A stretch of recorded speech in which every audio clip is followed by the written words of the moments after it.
Hello, all you theater lovers, both out and proud and on the DL, and welcome back to Broadway Breakdown and our latest episode of Backstage Pass, giving you an insider's look at the goings-on of our fabulous, infuriating industry. Today, we are back on that choo-choo with Marcel on the Train at Classic Stage Company, written by Ethan Slater and Marshall Pailet. The play tells the true story of Marcel Marceau before he became the world's most famous mime, when he was just a young man in Nazi-occupied France helping guide Jewish children to safety during World War II. With this episode, we are talking to the creators themselves, Mr. Ethan Slater and Mr. Marshall Pailet. Ethan is also the star of Marcel on the Train, playing the titular role. Yes, he does play the train. I'm kidding. He plays Marcel Marceau. And Marshall also does double duty as the production's director. Marshall Pailet has worked as an actor and primarily works now as a director and writer. His musical Private Jones performed at the Goodspeed as well as Signature Theater in Virginia, where it won the Helen Hayes Award for Best New Musical. Very impressive.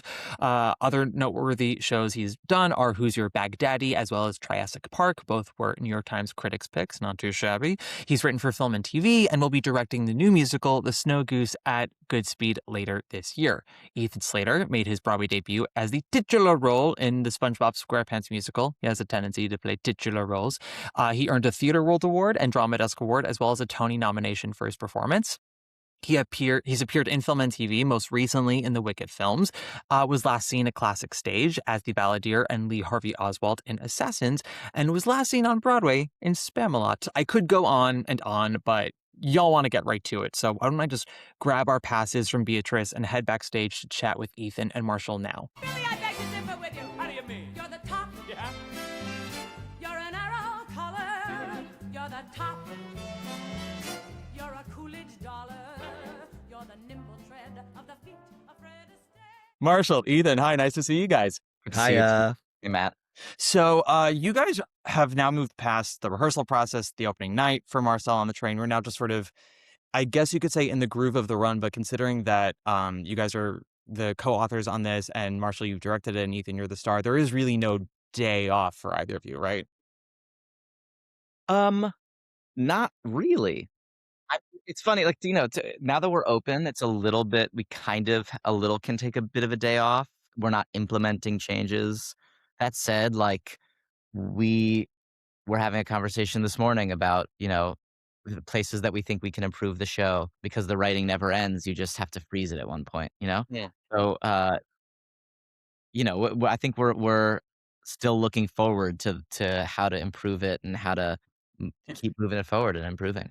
Ethan's job and mine are different. That, like, Ethan has to come and perform the show 8 times a week for an audience. He has to drop in and and be the character. I don't. So, like, the show is contractually frozen. I'm not allowed to change it if I wanted to. So there become 2 jobs for me now. One is maintenance, which is just making sure that as the actors evolve and the show evolves, that we keep it going in the same intended direction. And then looking to the future, like when we do this next, what do we want to change? What do we want to clarify? How can we make it an even better version of itself? And so my job has become a lot less hardcore now that the show is open, and Ethan's is just as hardcore, and that's just the lovely inequity of our positions. Yeah, I get that vibe from the two of you. I mean, I forget who it was that said it. Somebody said, and I don't think they came up with this, but plays are never finished; they just open. I don't remember what the actual number is, but I'm gonna throw out a fake number, which is like 11 drafts of Amadeus that were all published and performed, at the highest level, because you can always clarify. And it's actually, we're running a developmental run. I like to call it a developmental run at a nonprofit at Classic Stage Company, and like, it's been amazing how well it's been received, and that's been like a really beautiful thing.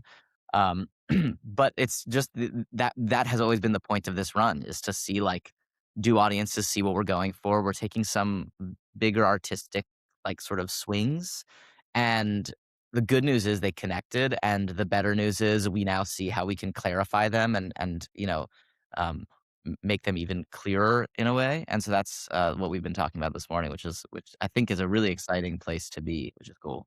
Absolutely. Yeah, I think that when you're doing a show like this one, which has, as Ethan was alluding to, there's like formal and structural, like, cool thing. Like, it's not just a straight linear narrative of like once upon a time there was a person who wanted something, there was an obstacle, and they go on the journey to get it, and then they have setbacks and wins and losses, and then at the end of the day they win or they lose. But either way they learn a lesson. Like, that's your straight Aristotelian narrative, and like we do have that, but there's other like big structural formal swings within it that are really important to us, and we're really proud of it. We really like it, and I think that as we continue to move forward, the question for us is how can we just really clarify for the audience to make like the tapestry that's inside our heads match the one that's outside of our heads in the best way possible, in the clearest way possible, that a first-time viewer can get into it. But look, like we're talking next steps right now, but like it's that's just the headspace we're in. But like we have I don't know when this is going to be published, this podcast, but like we have a show that's off Broadway that's sold out. You can't buy a ticket to it. We didn't expect that. That wasn't the thing that we thought it was going to be. And we also try to like take a step back and be like, hey, that's really cool that we made a thing that people can't buy a ticket to. Like, that's not what we thought it was going to be. Our artsy little show about Marcel Marceau. So it's a cool moment. Absolutely. Yeah. Live in this moment. Take us back for a second. How is it that you two came to be collaborators? How do you guys cross paths? Marshall, you want to take this one? I do want to take this one. So do you want to go all the way back to the beginning? So we met, we're both Ethan's from DC. I'm from the suburbs of DC. And we are not of the same high school generation, but when I was just out of college, Ethan was a senior in high school, I think. Is that math correct, Ethan? I had just graduated high school. Okay. I was just out of college. He was just out of high school. And we met in DC. I was doing a show at the DC. We were both doing shows at the DC Fringe Festival. I had written and directed one, co-written and directed one. Ethan was acting in one. We won't go into the show that he was in because your audience couldn't handle the scandal of what I witnessed 18-year-old Ethan Slater do in the DC Fringe. I will leave it up to your imagination. It was a joy. It was a joy. But anyway, he we had a friend in common, and he was like, hey, I just graduated high school. I'm about to go to college. Like, I want to be an actor someday, I think. And I really like what you did. Can I take you out for lunch or like a sandwich? And can I pick your brain about what it is to be, how it is to be in show business? I was like, sure. And we had from what I can remember, and I really don't remember it, like I'm sure a very lovely sandwich and coffee at Cosi or something, or Pret, something like that. It was Cosi. It was in DuPont Circle, but go on. Okay, sure. Flash forward, let's call it 4 years. I'm doing a reading of another show, and my collaborator in that is like, hey, I'm working on the SpongeBob SquarePants musical. I know it sounds crazy, but trust me, it's really good. And there's this kid who's playing SpongeBob, and I think he'd be really great in our reading. Like, can we cast him? And I was like, yeah, sure. I trust you. That sounds great. So Ethan walks in, and he's like, hey, you probably don't remember me, but I bought you a sandwich at Cosi for. I'm like, you're fucking SpongeBob SquarePants, the kid from DC who bought me a sandwich at Cosi. That I to this day don't understand how that happened. How at the age of 21 or 22 he was Broadway's SpongeBob SquarePants. But anyway, that's how we reconnected, and then we kind of we collaborated in various ways on various things for, let's call it 5, 6, 7 years, and became friends, became family friends, like good friends, not like the most inner circle friends, but your friends who are like, would grab dinner once every 4 months, very good friends, kind of friends. And then during the pandemic, we were both, locked in our houses, as one is. And I think that it started with me sharing a script with Ethan. Is that how it started, Ethan? Maybe. But we definitely did a script swap. We did a script swap. And he had written a script with a collaborator, and I was like, hey, like, I bet if you and I wrote something together, like I have this idea, like, what if we tried this thing and we wrote a script together, and it was good. We almost sold it. Like, it was really, really cool.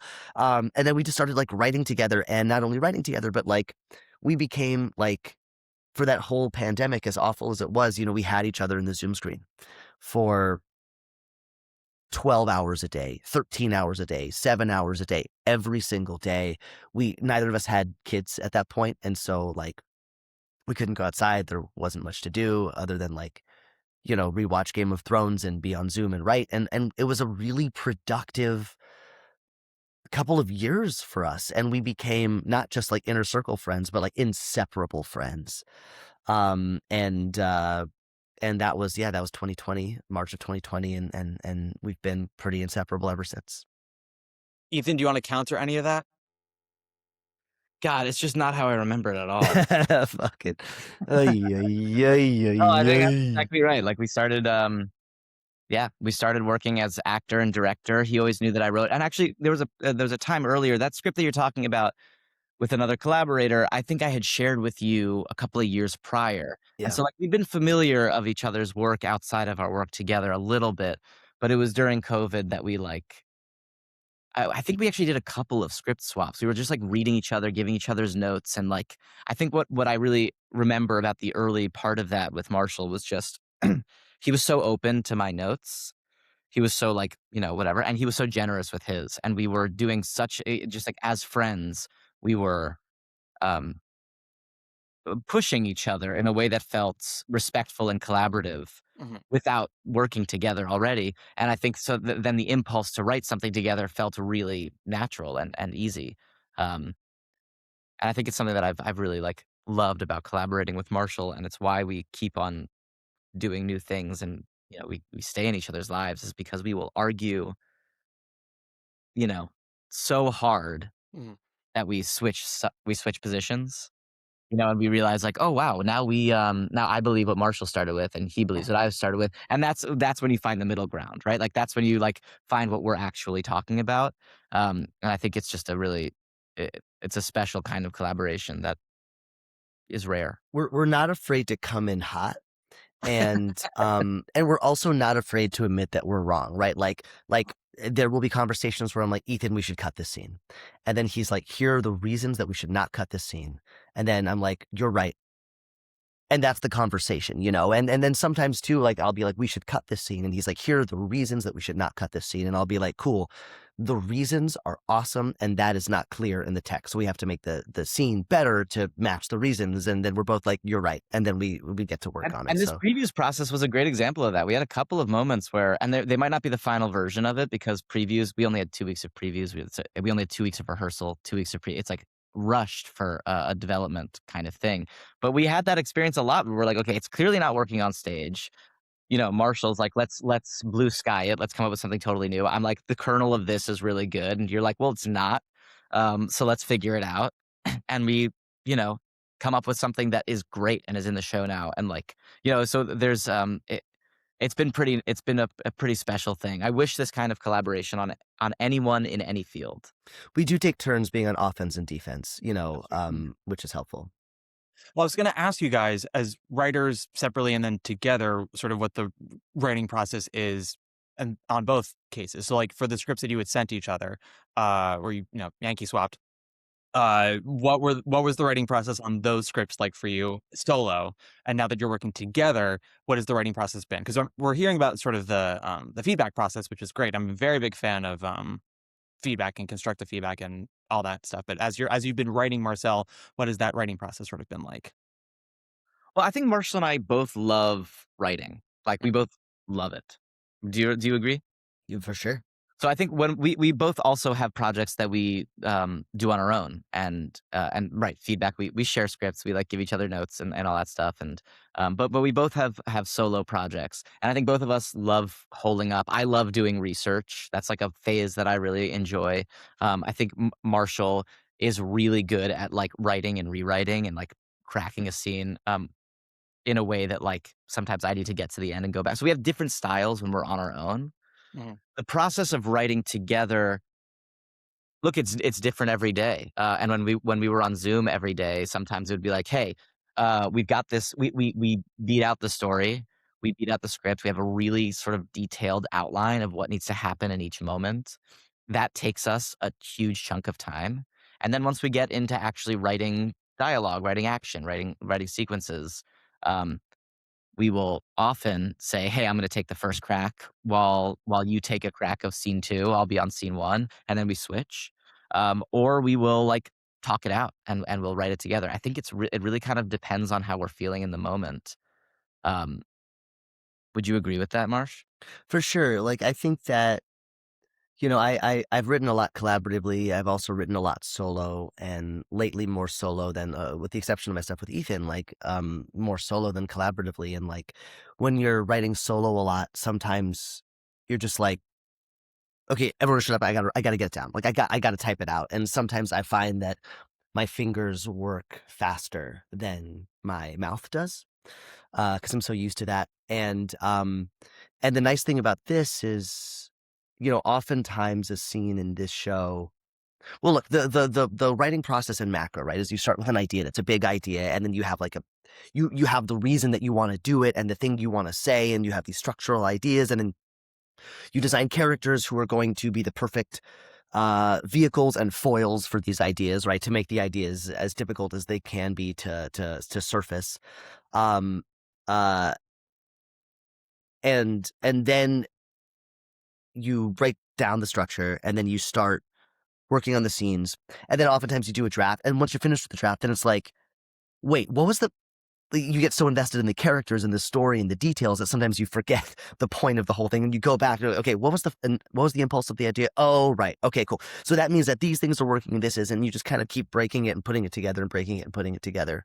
I would say that, like, from a dialogue perspective with this one, it's a lot of improv. It's a lot of just like, we're just like talking about the scene, talking what it is. And then suddenly, like, Ethan and I will be like, well, Vietnam is singing today.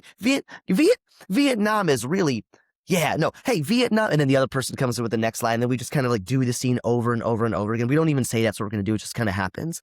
And eventually one of us goes, okay, shut up. And then types it out and then adds, flair and detail. And so that's how, like, rewrites happen during the preview process.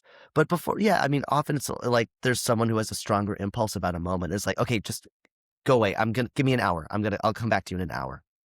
And then sometimes that's like the finished scene. And sometimes it like sucks and it isn't.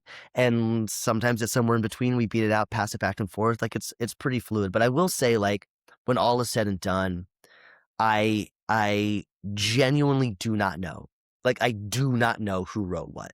Like, if you ask me, like, who wrote, like, there's maybe a couple lines where I'm like, oh, that's such an Ethan. And there's a couple of things that I'm like, that's such a Marshall. But for the most part, I really, truly, in my heart, could not tell you who wrote what. Ethan, do you remember everything that you wrote? You have No, I whole feel the same way. There's a funny there's one section in particular that always makes me laugh because it has a Marshall joke and then an Ethan joke back to back. Wait, what is that section? It's Henri Dreyfus is not merely a best-selling author and philosopher and best-selling author of works such as The Next Station Stop is Ontology. He is also the very symbol of profound self-examination. To wake, to eat, to breathe is to Dreyfus. To live anyway. So the Next Station Stop is Ontology is absolutely Marshall. He speaks with such Escher-esque circular aphorisms that we begin to wonder: do these words mean anything at all? But these words mean everything at all is me. So there we go. But that's the only one. Every time I hear it, I remember like us throwing a bunch of jokes at it, and which ones stayed. And The Next Station Stop is Ontology is one of my favorite jokes in the show. And see, that's funny because, like, I don't remember that conversation. And if he had said the other person wrote the other line, I'd be like, that must be true. Oh, I would totally. I totally. Yeah. I never would have written The Next Station Stop as Ontology. Is the thing. I mean, I agree with you, but mostly throughout, it's pretty fun. And that's been a fun part about. We have an amazing cast. Like, they're so cool. They're brilliant actors. They're so cool, and we're like. And it is funny. Every so often, they jokingly will say like, "Well, that must have been an Ethan line or a Marshall line," and we never know, except for that section, which I happen to know. So where did the idea for Marcel on the Train come from? Do we remember who had the idea, where it came from? Yes, that we remember. Go for it, Ethan. Yeah, it's a very clear story. I'm obsessed with silent film, and so I was researching Charlie Chaplin. I'm really obsessed with Buster Keaton. I know everything about Buster Keaton, but I wanted to learn a little more about Charlie Chaplin. And so I found this, that there's this period of time where he's being accused of being a Bolshevik and a Jew, and so I Googled Charlie Chaplin Jewish, and I found this story, this like little known story of a young Jewish boy in France who was obsessed with Charlie Chaplin. He was brought to a movie by his mother in the 30s, and he joined the French Resistance, smuggling Jewish orphans out of this, orphanage in southern France, bringing them to the Swiss border. He did 3 of those trips. And then after the war, he went to drama school and he grew up to become Marcel Marceau, the world's most famous mime. And I was like, holy shit, I don't know that he's Jewish. How do I not know that Marcel Marceau is Jewish? I went to Jewish day school. I went to Jewish summer camp. I like every Jew that has made an impact on culture, I somehow have a book about, Yeah. Well, they tell you every day at Hebrew school, they're like, here's everyone who's Jewish who's done amazing things. And like, Right. They're like, do you know who Hank Greenberg is? And you're like, no. They're like, well, you should because he's Jewish. And so anyway, so I was like, my mind was blown. And so I called Marshall and I said, Marshall, how is the hospital? How is Kelly? How's the new baby? Are you guys doing well? Do you need anything? Do you send me? By the way, is your registry open? Can I send you stuff from the registry? I'm like, I'm superstitious. I didn't want to get it beforehand. Also, I have an idea for a play, and I think we should talk about it later. Now's not a good time, but remind me later. I have a good idea for a play. And Marshall was like, I'm never gonna remember. His first son had just been born. It was the worst time to call with an idea, but I was respectful of that. I believe what Marshall said was, I'm not going to remember what we talk about anyway, so you might as well tell me. So that's when I pitched it. But I will say that the thing about I'm not letting you get a word in edgewise. You see, I'm gonna keep rolling. I'm steamrolling. I love it. I'm here for it. One of the things that I loved about that sort of origin story of that thing is it reminds me that the kernel of an idea.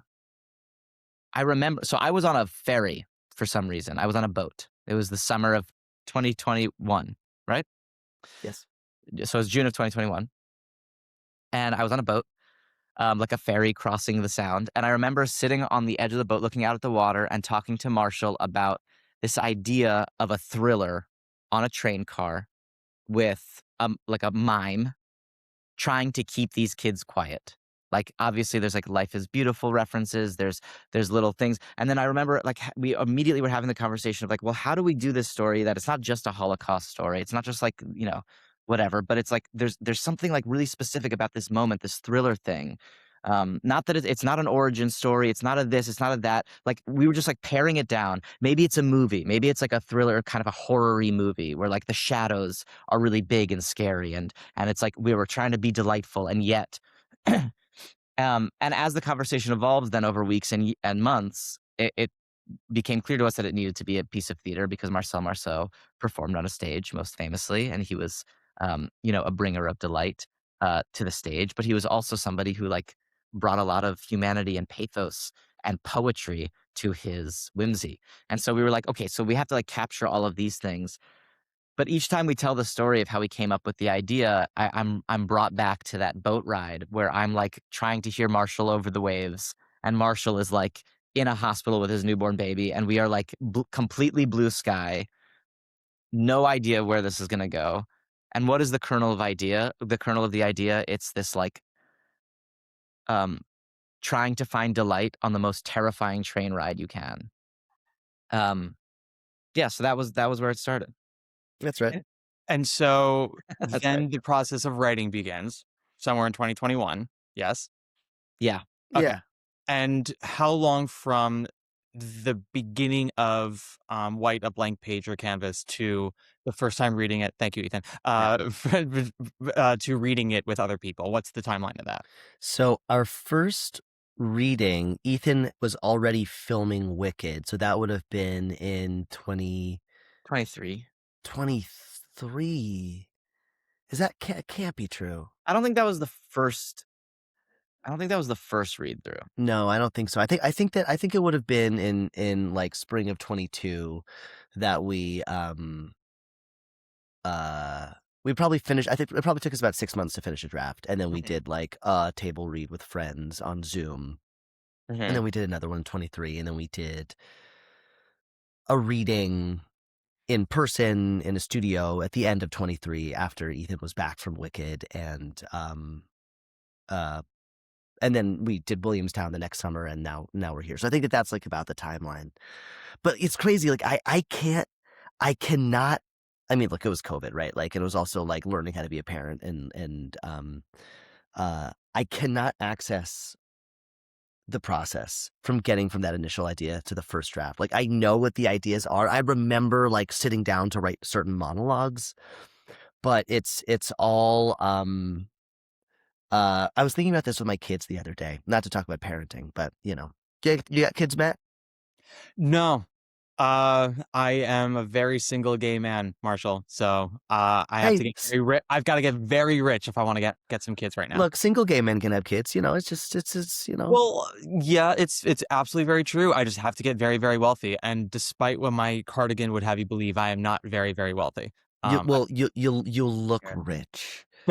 Thank you so much. It's giving cardigan daddy. Thank you. I will say I'm an uncle to a handful of children, and they are the only children that I do like. But I'm sure your kids are great, both of you. Yeah, they're perfect. But I was thinking about like I don't know if this is true of everyone. This must be true of everyone. I cannot imagine my children younger than they are. I cannot access an image of them in my mind where they look any different than they do right now. And I look at pictures of them, like the other day I was looking at pictures of the day that my son was born 4.5 years ago. That's the day that this all started. And it does not look, I feel like that's so wild that that's my son, because that's not my son.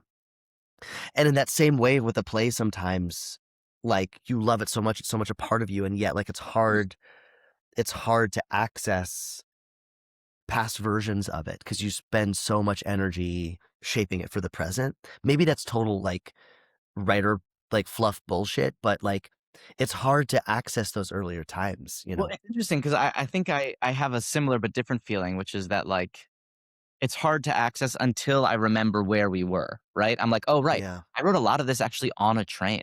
I was taking the Amtrak up and down from Philadelphia I was living in Philadelphia for a year, doing a play in New York, actually a classic stage company. Great theater. Great theater. Convenient. And we were writing on that train, right? And so I remember like sitting in the Acela, or not the Acela, in the cafe car with headphones on, trying to be cool, writing with you. I also remember just like, look, we have these Google Docs where we outline and we outline and we outline and we outline. Marcel is one of the few projects where we have written a first draft from my recollection and not been like, we need to start completely anew. Yeah, that's right. Right. Which is interesting. We did enough background work on it that we like felt like we had a strong idea, and our outline really ended up being relatively true, not in its specific scene work, but relatively true to what we did, right? I think what we knew was first act flashback, second act flash forward, third act we make it to the Alps. Yeah. And that's still there. Every other project that we've written together, and we've written quite a few at this point. Matt, like 12, like so many scripts that it's some of them are great, some of them are not. Some of them are great. But some of them are really good, Matt. I believe you guys. I'm envious. I don't like rewriting. It's necessary, and actually the difference between like an awful play and a great play is the rewrite. But you're good at it, Marsh. You're good at getting yourself to do it. That's true. Art's a muscle after all, Ethan. But yeah, the germ of an idea I think is incredibly exciting. And like I started writing when I was at my first professional reading with equity actors when I was like 13 years old. Like it's I've been doing it and now I'm 16 and I've been doing it for 3 years, Matt. And you have 2 kids. I mean, and I have 2 kids who are 4 and 2. Like the math is working out if you think about it. It's a Doctor Who timeline. I get it. Yeah. But it, like I've been at it for so long, and I think that I was told with certainty that I would have a show on Broadway that I'd written before I was 20. And then I was told with certainty that I would have a show on Broadway that I had written or directed by the time I was 30, at least one. By the time I was 40, I was like, there's just no question. I'm turning 40 soon. But like, I've been at it for so long. It wasn't until I think after I had kids, or right before I had kids, that I started realizing that in order to be a good writer, you had to have something to say. Like, you had to have an opinion about something, and you had to have things that were important to you and things that were not important to you and things that you wanted to explore and have your characters explore. Like, I hadn't lived enough life to have an opinion on anything other than I want success and I want to be happy. And now the germination process is so exciting when you find a subject, like a thing to write about that like gets you going. You're like, oh yeah, and then like this could happen and that could happen and this could happen, and then you mix that with some like philosophical idea or some like universal truth about the human condition, usually something that you're struggling with, something that you can't figure out. And then you use the show to try to work it out and have characters to try to work it out in the context of trying to achieve some thing that to them is life or death, whether or not it actually is life or death. Like that process, like that germination process now at this point in my life is like so fucking exciting. Whereas, when I was 14 or 22 or 31, it was like, what if it's a knight and a dragon? Wouldn't that be cool if it was a knight and a dragon? And it's really as simple as that. And they're like, okay, well, I know it's going to be a knight and a dragon. So what are they going to sing about? What's the dragon going to sing about? Oh, maybe the dragon's sad. That's funny. Like, that's how you would get into a project. And now it feels like, I don't know. I've lived enough that like I've got stuff I want to say and stuff I want to work out that is interesting about what it means to be a human. And I really like that process. The process of like scene 4 isn't working. I'm like, oh God, okay, well, how do we make scene 4 like that? That's not as fun, but it's just as necessary. It's funny because I think I came at it from an opposite point of view, which is like I had basically one thing that I wanted to say, but I started writing when I was in high school. I mean, really started writing when I was in college, and um, acting has been my primary thing. But like, I always wanted to be a writer. Right, being a writer was the thing I always wanted to do, and I was always writing constantly. I just wasn't like getting it produced or like grinding as a writer. Um, so I've amassed all of these things that I've written over the last 20 years of my life. I always had something that I wanted to say. I just didn't quite know how to say it. And it took until I was in my early mid 20s before I started just like devouring books about writing and structure and whatever and all that stuff. And so for me, it was kind of the opposite thing where it's not like I had lived so much life. I had so many things I wanted to say. And actually a comment from my sister at one point, she read a script of mine and she was like, wow, you really like one thing happened in your life and you've been trying to make sense of it ever since. Like, that's true. Now I have more things to say. I've lived a little more life, but I also think that I had to sort of learn in my early to mid 20s, what structure was, which is why I think Marshall and I found each other at a really great time. It was like 2016 to 2020, I was like devouring books about structure. And so I had like an intellectual understanding of structure. It wasn't in my bones fully, but I knew how to do it. And I know how to talk about the Hegelian dialectic. And I know how to talk about all these. I know. Thank you very much. That is the most basic, like 101 thing to pull out of nowhere. I know how to talk about like, I don't know. Now talk about Heidegger. You have me hanging on every word. I'm like, what's the end of that sentence? Well, I know. I got like really into like John Truby's book on screenwriting, like the 22 Rules for Screenwriting, Anatomy of a Story. I got really into like, Into the Woods, a 5-act story structure. I got really, I got really into all of these books, and I like was writing a script based on each book, right? That was the exercise. I didn't realize it was an exercise, but it was. Every book I read, I wrote a script based on that book. And then it like started to make sense, and I had one thing that I think is one of the things I'm most proud of that I'd written, and I sent it to Marshall, and that was kind of what got us going. But I think we found each other at a time where Marshall has a lot to say, and he knows how to say it, and I have learned how to say what I want to say, and I've always been trying to do this, and we came at it from two different angles, but we met sort of at the same place where we have our own personal understandings of story structure, the ways that we tell our stories that are different, right? We have we speak differently, we write differently, we have different ideas of how to follow a structure, a Yeah, narrative. our solo writing stuff is not the same vibe. You know, like sometimes like what I really like about like listening, especially to Ethan's music, I really like Ethan's music and I would never write it. I would never write it. And vice versa, right? I'm just like, that's so cool because this is so uniquely you. Like it's just so subjectively you. And like when it comes to like when we're being, because we basically like we're kind of in on each other's everything, you Yeah. know, like we're in on each other's everything. And because our solo aesthetics are so different from each other, it's this great objective voice, right? Where like Ethan can say to me or I can say to him, it's like, okay, what's the thing that you're trying to achieve here? Like the song is good. What's the thing that you're trying to achieve here? And the other person will be like, well, this. It's like, cool. I like the song, but it's not achieving that. So like, have you considered this or consider that? And then usually those suggestions aren't like the right answer, but it like unlocks the thing that unlocks the thing that unlocks the thing. Um, it's a really it's one of the most important relationships in my life, Me Ethan, too. and he's a good guy. I was going to ask you, this actually kind of ties into this question because I asked this to Max and Mitch. I asked this to Jill. When it comes to feedback or even just criticism in general, like what is sort of the uh, defining line for you of knowing when feedback is not really applicable to what you're doing and when it's actually like, oh, that is a good point. I'm going to hold on to that. I think I find that it is always valuable. I really like it. Sometimes you're not in the space to hear it. And I think that Ethan and I have been around it long enough that we know when they're like, you can say something to me. I can't. I just need you to tell me it's perfect. And then tomorrow you can rip my ass to shreds. But like, I like, I'm in a space where I can like hear criticism. Um, I think that feedback is super, super valuable in aggregate.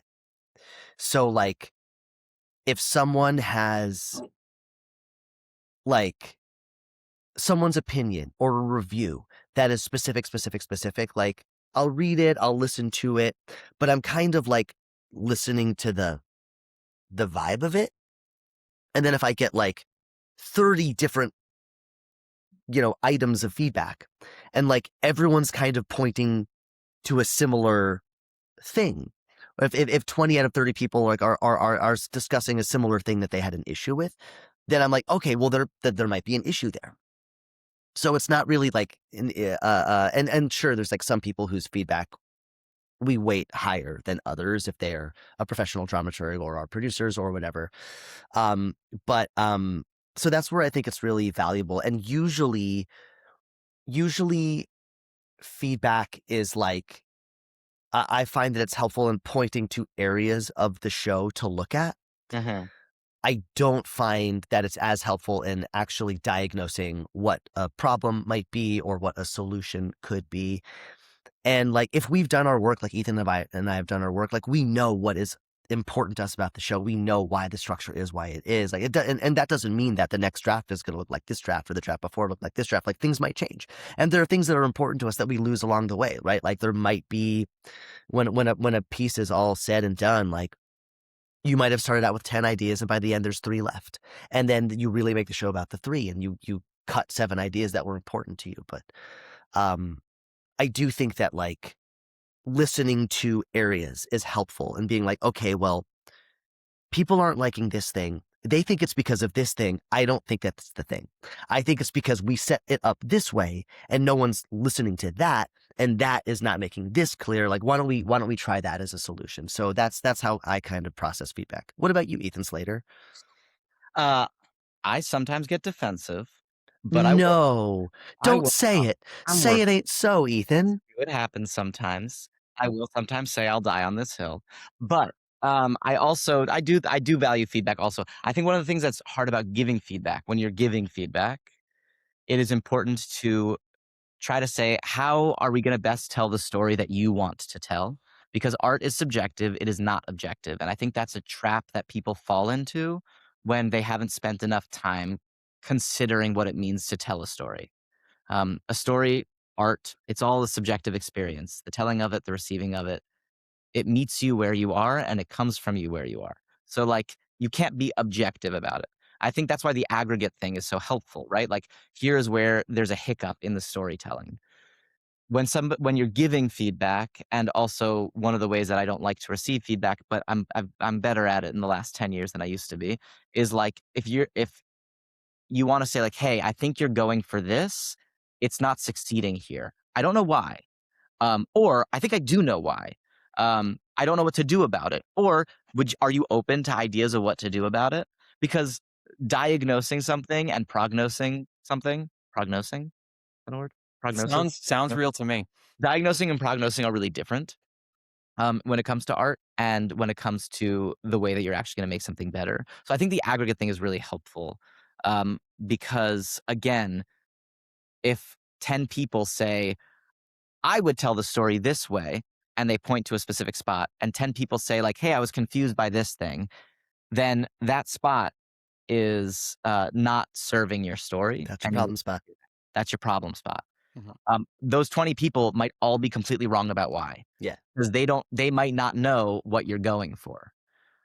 But by addressing that moment, you can get them on board. And what's really fun about a preview process, especially one with Jill, who is incredible, and Mitch and Max, who are like wonderful and thoughtful and smart people, all three of them. I include those adjectives for all of them. We're really lucky. Is that we have an aggregate of good notes from them, and we don't always take their notes in a prognostic kind of way. We often address it completely differently based on how Marshall and I feel about the problem areas that they're pointing to. And it's been really fun to see them get on board when we make the change that isn't what they suggested, but is what they pointed to. Mhm. And also we take their suggestions sometimes quite head on. Like they're great, and they often have really great ones. But I'm just saying that there's also been the experience of, hey, we've pointed to this problem area. All of us have pointed to it. We all have different takes on it. We all have different things that we would like to see there. Marshall and I also have a different take of what we'd like to see there. We put in our thing, and suddenly everyone's happy.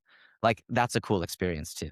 And that also is like a good sign that we're all aligned in trying to like have the best idea win. And I also think that, like, audience feedback is usually much more blunt than that. It's not so thoughtful. Like, I love listening to people after shows, all shows. Just like I like to stay anonymous and just like kind of walk around and hear what people are saying, and people being like, wow, or like, I don't get it. I'm like, well, that's actually though that's helpful. And audience body language is feedback too, right? Like when everyone in the room starts to shift, when everyone in the room checks their watch, that's telling you something. And it might not necessarily be telling you that what's happening is bad. It might be that like it's been really tense, and suddenly there's a moment of tension release, and people, when the tension is released, like need to. And sometimes that's good, sometimes that's important, but an audience will tell you a lot with their body language. Marshall, there's a crazy moment after the Nazi scene, spoiler alert, where I just like noticed in my periphery that in the front row, like 6 people were like leaning forward, Yeah. and all 6 at the same time went. Yeah.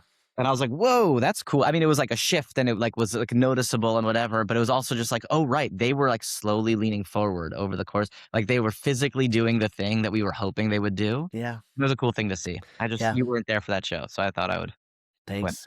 Yeah, When you're performing the show, Ethan, how are you able to compartmentalize feedback from the audience as the actor and as the writer? Oh, can't really. It's not Mhm. really possible. It's just there's too much wrapped up in it. I'm trying to be, and I think relatively successfully. Like when you're acting in something, you can feel the audience. You can feel when you lose them. You can feel when you have them. You can feel when they're ready to laugh. And we had to learn the audience a little bit with this show, but you can feel when they're an audience who's like excited to laugh, and when it's an audience who's like a little too nervous to laugh. You really can feel it. It's harder to diagnose whether that is a script thing or an audience thing or a performance thing, because I just have to switch my brain into performance brain. And so when something doesn't work on stage, my instinct is, well, I did it bad, you know? Oh, it's because I did bad job, you Mhm. know? But when it does work, I'm like, it's because it's written perfectly and because I performed it perfectly. Mhm. But it's hard to blame the writing when you're on stage. Yeah, it's, when you are also in a theater, there's 200 seats in the classic stage. And so it's a pretty small sample size. And so 50 people who are in the mood to rock, in a Broadway house of, 900 people, those 50 people aren't gonna like it's too small of a rock to make waves. Um, in a 200 seat house, suddenly the whole ship starts rocking if 50 people are just like in the mood to party. And then you can be like, whoa, this is like a rock concert. This show is amazing. And then if you have like 50 people who, it's Friday night and they've had a long week and they're tired and they're gonna fall asleep no matter what, no matter what you do for them, then you're like, wow, is this show a snoozer? Like it's amazing how, because of the small sample size of this audience, you really have to evaluate it over the course of a week and not the course of a performance to actually understand what's working and what isn't. Can I throw one really quick tangential lesson I learned? Sure. There's a Yes. guy who I'm hoping is listening. I hope he's listening. He was house right, front row. I walked out to do the very first thing of the show, and he was dead asleep. And I was like, oh, right. Sometimes people fall asleep because they're tired when they arrive.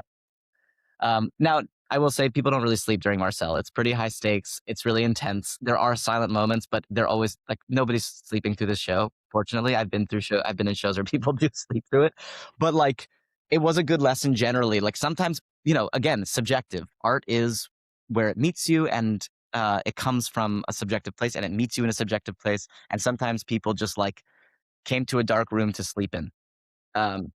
And so I think that like the way that you have to, I feel like I'm such like a scientist. It's just like, it's not a science. It's just so feelsy and artsy, but like I'm not a scientist. but you have to evaluate an audience based on their starting place, right? Like if they've come in and they are like from the very beginning, a quiet, attentive audience, and by the end of the show, they're a fidgety audience, you've lost them. And that's something to look at. If they are start a fidgety audience and they become a quiet, attentive audience, you've gained them. Like something in the show is working. What was the question? Like, are there things that surprise you? For sure. Like, I think that we went on a wild ride the first like 10 performances as we were figuring out tone, especially with like the comedic moments, and comedy is the whole thesis of the play is that it's a person trying to bring light and comedy into light to the fucking Holocaust. Like that's what he's trying to do. Right. And that's also the central dramatic tension between him and the character who is most often his foil, is that she's like, this is not the right way to be. And ultimately, like, how do we synthesize things? How do we bring in all parts of ourselves to traumatic moments is what the show is about. So like modulating, if that's the right word, the comedy has been a thing that we spent a lot of time on. And I want to reference also like, so at the first preview, the first Full House, we had spent weeks in a rehearsal room doing a play that Marshall and I wrote in a way that was delightful, funny, but also very aware not only of the horrors of the Nazis and the Holocaust and what it means to be hunting children, but also about how relevant it is today, right? Like we live in a world where there are secret police hunting children, where there are soldiers who are shooting at children, specifically civilian children, because of who they are, where they were born. We have bombs that are aimed at buildings that have children in them. And so, yes, like every life is precious and all that, but our play is about the lives of children and the right that they should have to grow up without fear of being hunted. Anyway, so that's how we wrote this play. It feels very relevant to us. It feels like urgent to us. And yet, when we were in the rehearsal room, we were having so much fun. We were making so many jokes because we're Jews. That's what we do. And we kind of forgot that, yes, these are jokes, but they're jokes in the darkness. They are jokes to try to bring light to darkness. And we had a quiet, attentive audience. And my sister, who I think is brilliant, and not an artist, she's a lawyer, and one of her closest friends, who I also think is quite brilliant were at the show. And talking to them afterwards, I was like, "Well, we've got a clunker. It's terrible." And they like completely changed my thinking on the play. And this isn't to be self-aggrandizing. This is just like a process thing. And what they said to me, like, really like changed my point of view. They were like, "Well, look, if you're going for big laughs, sure, that might be fun, but it sort of misses the point. Isn't the point that, like, what is the tool of humor in a moment where fascism is descending on us? Like, isn't it the question of is humor like, an opiate of the masses, or is it a tool against the fascist? Is it something that was like powerful and important, or is it something that is frivolous? And isn't that a conversation that you're having in the piece? And also, like, and then they started pointing out all of the things that we were going for. And for me, again, this is a loved one. This is somebody who's invested and cares and is going to give me the most positive spin on it. But they talked for hours over the course of a couple of days about how they felt about the play. And for me, that was like this huge relief, right? Because yes, we had to modulate laughs and we had to think about what the audience is primed for. But it was also a reminder that, like, we're still learning about the play, but the core of it, all the work that we spent 4 years doing, it reached the stage. We just didn't know what that was gonna look like, and there was no way for us to know what it was gonna look like until we were there. Um, and I thought that that was cool. It was I feel very grateful that I had a very specific couple of mouthpieces in that first preview audience who could sort of illuminate what the audience's experience is like, because it's too hard when you're this close to Yeah. fully judge what they're thinking. And yeah, I mean, you guys have been with this for so many years now. You're coming out of the woods just to have this performance right now. You do need those outsider voices to help you. And I was telling Max and Mitch when we first started this series, the way they were describing this production, the way you guys have described it as well, it's a very heightened proof of concept in a lot of ways. This is not a finished project. You've had it on the page for so long, you've done developmental readings, but this is the first time you've been able to see it as a whole. And so it's exciting to see where it can go from here. Um, what was I going to say? Sorry, I was too busy absorbing both of what you guys were saying that I forgot my next question. So I don't know what to ask next. But we are wrapping things up soon. What are we going to do in the next production? I'll tell you. Yeah, Marshall, thank you. More nudity, more nudity. I think that the audience has come with a very specific thing in mind. We have to deliver on the promise of the premise. Ethan Slater, Hanging dong. Yeah, and we're gonna. yeah, I think it's like There is no nudity in this play. Marshall, you will not get me naked on stage. Stop asking. I was told that the working title was Marcel Runs a Train, not Marcel on the Train. And so I don't know. I just think that, like, the Marcel Marceau makes the invisible visible, and I think that, like, we don't need props or clothes in order to tell we want the audience to meet us halfway. Marshall. We're all interested to know, Ethan, if those SpongeBob SquarePants are really square pants, or if they were, brother. Just say. Brother. Stupid ass wordplay for days. You guys are visual artists with this. I'm a verbal idiot is what I will say. So once closing night happens, what does April, May, June, July look like for you guys just in general, and then connected to Marcel? It's sometimes hard to know. There's always things when you're a writer or an actor, particularly an actor, sometimes your next job, you're like waiting on the word go. So there might be some of that stuff, but right now I think I've got 2 solo things that I need to write in the next 4 months, which I'm not going to talk about. And Marshall has the fullest docket of plays and musicals coming up that he's written and he's directing, that he can talk about if he wants to. And then also we're going to work on Marcel. Like that's maybe priority number 1. Yeah, I think that, like, when it comes to Marcel, we will at a certain point know more about what it's I mean, you probably talked to Mitch and Max about this, but, like, part of their job now is figuring out what comes after this. And we talk to people and greet people and have conversations with people, but that's they'll let us know, at a certain point what we're going to do. And then based on that, we'll adjust our plans accordingly. We have high hopes. We really believe in the show.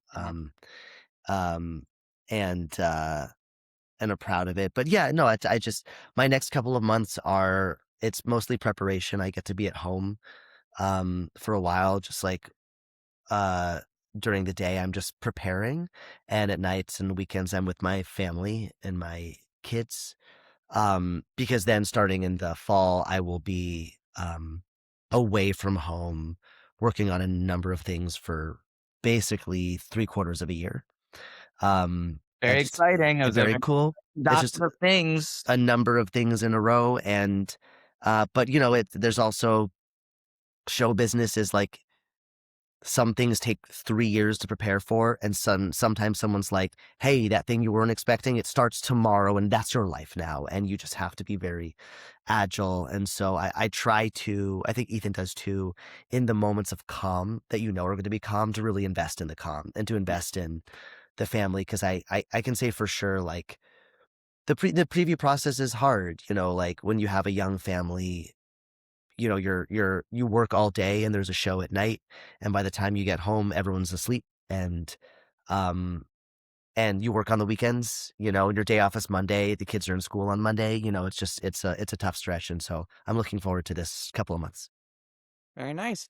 Well, gentlemen, this has been fantastic. Thank you so much for joining us on all of this. I'm trying to think of any last things to kind of send us out on a very esoteric, moving high. Anything you want to say about art or Marcel on the train or me? What have you loved about talking to me? Uh, It's been delightful talking to you. well, thank you, Ethan. See, You're Marshall, was you're that so hard to thoughtful. say? You lead well. You're thoughtful. You bring a lot to the table, and I'm very I'm grateful that we were able to have this conversation. I'm grateful that you guys were able to make the time for us. Thank you. Marshall, add on to that. Say beautiful things about me right here, right now. I just hope that someday your bank account matches your exterior, because you are giving Millions. rich from you're giving millionaire, and I want only good things for you and for your future apartments. Jesus Christ. I'm going to make sure that's all written down and printed somewhere from both of you. Thank you. Um, Gentlemen, we close out every episode of Broadway Breakdown, even on this special series, with a nice Broadway diva to close us out with. So far, we've had Edith Piaf from Max and Mitch. We've had Bernadette Peters, I'm pretty sure, from Jill. And I would love for you two to come up with a nice little Broadway gal to close you guys out. Just to pick one. I mean, this may be a basic suggestion, but could it be like, do we pick a song? You can be specific if you want the song as well. Yeah, some people pick just the diva and then let me pick the song. Some people are very specific about what song they want. I mean, I hate to say it, but it might be a basic choice, but I would love Patti LuPone's "Everything's Coming Up Roses." Sure, absolutely. Marshall, do you want to co-sign that? Can I pick a different one? Yeah. Let's fight it Yeah, out. let's see what you want. Well, I'm going new school. I'm going Okay. new age, and someone close to Ethan Slater. Mm-hmm. I'm going with the Crits. I'm going with Leslie Kritzer in this revival of Spamalot being the absolute divaest diva I've ever seen on stage. I've never seen more diva than that diva. That's Mhm. good. That's a good one too. That is a good one. I'm down. I take Marshall's stand. Let's go with Kritzer. Okay, we'll go with Kritzer then. Thank you so much, guys, for joining us. This has been fantastic. We're going to close out now with Miss Kritzer. Take it away, Leslie. Bye. All right, that's going to do it for this episode of Backstage Pass. I want to thank Ethan Slater and Marshall Pailet for their time and insight. I want to thank you all for your attention, and I want to thank Beatrice for getting us this Backstage Pass today. Tune in next week because Isaiah, do you all know Isaiah? He and I go way back. Isaiah got us a Backstage Pass to chat with the production team of Marcel on the Train. We are talking lighting designer Brandon Sterling Baker, Tony nominee Brandon Sterling Baker, by the way, costume designer Sarah Lux, sound designer Jill B.C. Duboff, and movement director Lorenzo Pisoni. That's a lot of different angles to consider when talking about putting a production together. So this cup overfloweth for this one, I'm telling you. Stick around next week, and I will get you all a Backstage Pass with me. Thank you, guys.